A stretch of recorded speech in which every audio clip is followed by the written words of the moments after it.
রসুলপুর গ্রামে গনি মিয়া বাস করতেন। তিনি ছিলেন মাঝি। একদিন তিনি প্রচুর মাছ ধরছিলেন বন্ধুরা। মাছ ধরার এক পর্যায়ে তার মনে হলো তার বন্ধু অলি ভাইও তার সাথেই মাছ ধরছিলেন। তিনি তো বেশ অবাক হলেন। অলি ভাই তার থেকে অনেক বেশি মাছ ধরেছিল বন্ধুরা। অলি ভাই বললেন যে তিনি আজকে একটু বেশি বিক্রি করতে চান। এদিকে গ্রামের মাতব্বর সুরজ আলীর পেট ব্যথা বন্ধুরা। তার পেটের ব্যারাম হয়েছে। এদিকে তার স্ত্রী নির্মলা তার জন্য নিম পাতার রস নিয়ে আসলো বন্ধুরা। কিন্তু দুষ্টু বুড়ো কিছুতেই নিম পাতার রস খাবে না বন্ধুরা। সে তার যতই পেট ব্যথা থাকুক না কেন, তার স্ত্রী শত চেষ্টা করেও তাকে নিম পাতার রস খাওয়াতেই পারল না বন্ধুরা। তার স্ত্রী যতই বলছিল এটা খেলে তার পেটের ব্যারাম সেরে যাবে, সে ততই বলছিল এই তিতা নিম পাতার রস সে খাবেই না, তাতে যতই পেট ব্যথা থাকুক। এদিকে কি হলো জানো বন্ধুরা, গ্রামের বাজারে তারা সবাই মাছ বিক্রি করছিলেন। খুবই সস্তায় মাছ বিক্রি হচ্ছিল। গ্রামের সবাই তো একে ওকে কাড়াকাড়ি লাগিয়ে দিয়েছিল, কে কার আগে মাছ কিনবে বন্ধুরা। একেবারে ঝগড়া বাঁধিয়ে দিচ্ছিল। এ বলল আমি আগে মাছ কিনবো, ও বলল আমি আগে মাছ কিনবো। একে একে করে গনি মিয়ার সব মাছ বিক্রি হয়ে গেল বন্ধুরা। আর তারপরে গ্রামের সবাই চলে গেল অলি ভাইয়ের কাছে। অলি ভাইয়ের সব মাছও খুব সস্তা ছিল বন্ধুরা।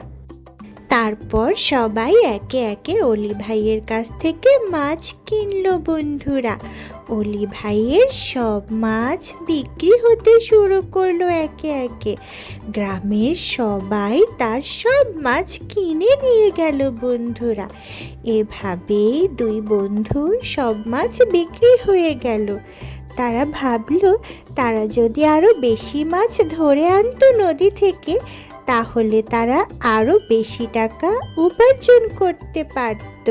কিন্তু তারা এতেই সন্তুষ্ট ছিল বন্ধুরা। এদিকে অলি ভাইয়ের ছেলে ছিল পটল। পটলের আবার গ্রামের এক চোরের সাথে বন্ধুত্ব ছিল। সেই চোর পটলকে ভীষণ আদর করত। পটল তাকে কাকু বলে ডাকত। একবার তো চোরের ভীষণ জ্বর হলো বন্ধুরা। পটল গেল চোরকে দেখতে। চোরের কাছে কেউ ওষুধ বিক্রি করবে না, ফল বিক্রি করবে না। এজন্য সে বিনা ওষুধ খেয়ে আরো বেশি জ্বরে ভুগছিল বন্ধুরা। তাই পটল বলল তুমি কোনো চিন্তা করো না, আমি তোমার জন্য ওষুধ নিয়ে আসব, ফল নিয়ে আসব, খাবার নিয়ে আসব। যেই বলা সেই কাজ। অলি ভাই মাছ বিক্রি করে বাসায় গেল বন্ধুরা। তখন তার বউ বাসা থেকে বের হলো। বলল এত তাড়াতাড়ি কিভাবে মাছ বিক্রি হলো? তখন অলি ভাই বলল যে সে খুব বেশি মাছ ধরেনি, প্রকৃতির একটা ভারসাম্য রক্ষা করতে হবে। নদী থেকে সব মাছ একবারে ধরে বিক্রি করে ফেললে তখন তারা কি খাবে, আর প্রকৃতিও নারাজ হবে। তাই সে অল্প অল্প মাছ ধরে আর অল্প অল্প বিক্রি করে। তাদের সুখে শান্তিতেই সংসার চলছিল বন্ধুরা। তার বউ ভীষণ খুশি।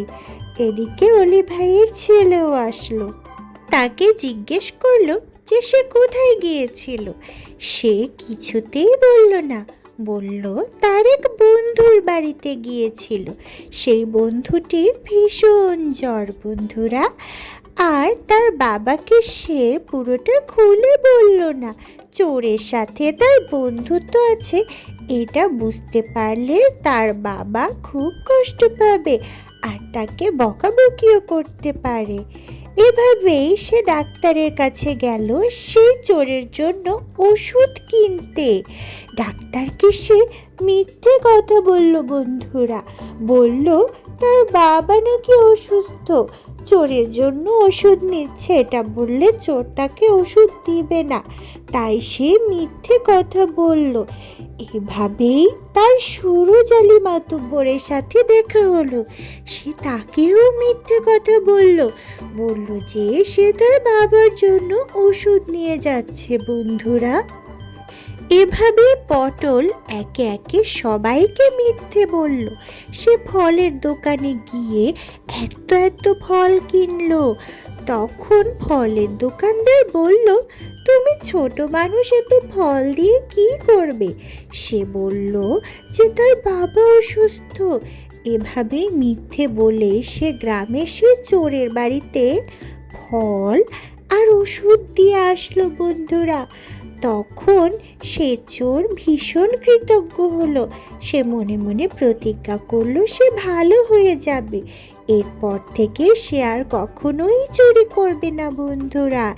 সে পটলকে কথা দিল যে সে ভালো হয়ে যাবে। এদিকে ফল বিক্রেতা অলি ভাইয়ের অসুখের কথা শুনে বাজারে এসে সবার কাছে তার ভালো মন্দ জিজ্ঞাসা করছিল। তখন সবাই বুঝতে পারলো যে অলি ভাইয়ের ছেলে মিথ্যে বলেছে। অলি ভাই তো অসুস্থ নয়, তাহলে অলি ভাইয়ের ছেলে এত ফল দিয়ে কি করে? সে এত ফল একা কিভাবে খায়? এটাই তারা চিন্তা করতে লাগলো।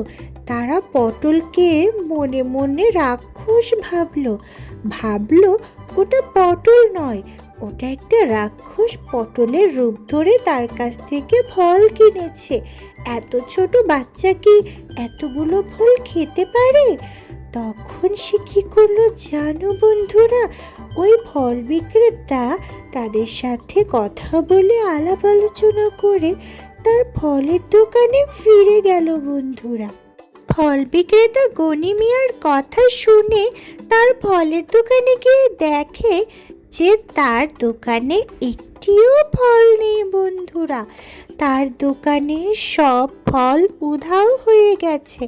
তখন সে ভাবলো পটলের সাথে যে রাক্ষসটা আছে সে হয়তো তার সব ফল নিয়ে গেছে খাওয়ার জন্য। তখন সে সুরজ আলী মাতুব্বরের কাছে নালিশ দিল বন্ধুরা। সুরজ আলী মাতুব্বর তার কথা কিছুতেই বিশ্বাস করছিল না। তারপর সে বাধ্য হয়ে পটলদের বাড়িতে ফল বিক্রেতাকে সাথে করে নিয়ে গেল। সে তো ভীষণ অবাক হলো ফল বিক্রেতার কথা শুনে। তারপরে আর কি করা, সে পটলদের বাড়িতে বাধ্য হয়ে গেল। এবং কি হলো জানো বন্ধুরা? পটলের মাকে তারা সব জিজ্ঞেস করছিল। পটলের মাও তো অবাক, কারণ পটল এত ফল কি করেছে তা সে কিছুতেই বুঝতে পারছিল না বন্ধুরা। তখন কি হলো জানো? পটলের মা পটলকে জিজ্ঞেস করছিল। পটল তো সঠিক উত্তর দিতে পারছিল না, কারণ সে একজন চোরের জন্য ফল কিনেছিল। এদিকে অনেকগুলো বানর পটলদের বাসার চালে উঠছিল। চালে উঠে ওদের সবজি পেড়ে খাচ্ছিল। তখন সবাই বুঝতে পারলো যে ফল বিক্রেতার ফলগুলো বানরই চুরি করে নিয়ে গেছে। সব বানর মিলে ফল বিক্রেতার ফল নিয়ে গেছে। তখন সুরজ আলী মাতুব্বর বলল, এত ছোট একটা বাচ্চাকে কেউ বলে যে তার উপরে রাক্ষস ভর করেছে? ছোট বাচ্চা কি এত ফল একা খেতে পারে নাকি? তখন তিনি চলে গেলেন। পটলের মা তখন পটলকে সত্যি কথা জিজ্ঞেস করায় পটল সবকিছু তার মাকে খুলে বলল যে একটা চোরের সাথে তার বন্ধুত্ব হয়েছে, আর সেই চোর খুব অসুস্থ, আর তার জন্যই সে ওষুধ কিনেছে, ফল কিনেছে। তখন বলল যে সে চোরটি ভালো হয়ে গেছে, সে আর চুরি করবে না। তখন পটলের মা খুব খুশি হলো। গল্পটি ভালো লাগলে লাইক করো বন্ধুরা, আর কমেন্টে জানাও